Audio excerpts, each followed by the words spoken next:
It was at State House, Nairobi, that President Uhuru Kenyatta held the 5th Presidential Roundtable meeting with the Kenya Private Sector Alliance.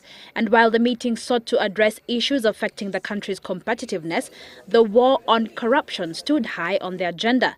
This coming barely a day after envoys from various Western and European nations challenged the government to address corruption within its ranks, a challenge that President Kenyatta only knows too well to be a pervasive problem. 70% of corruption is basically in this tent. I was basically it because it's either the government or you who supply the government. Who else? Kuna mtu ametoka huko Mars, ni nyinyi tu. And now the government and the private sector have agreed to join forces to tackle corruption. A multi-sectoral committee bringing together government officials and business leaders has been formed to find ways of revitalizing the fight against graft.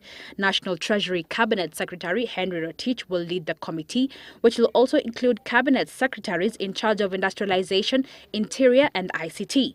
The Director of Public Prosecutions, the Ethics and Anti-Corruption Commission, government regulators, the Chief of Staff and the Chief Justice will also be members of the new team, along with representatives from the private sector who are to be named next week. Private sector, we know that it takes two to tango. According to EACC, there are 286 corruption cases in court, a majority of which are linked to public procurement. But it's not just procurement that has been affected by graft. The legislative process is getting wrapped in the web as well.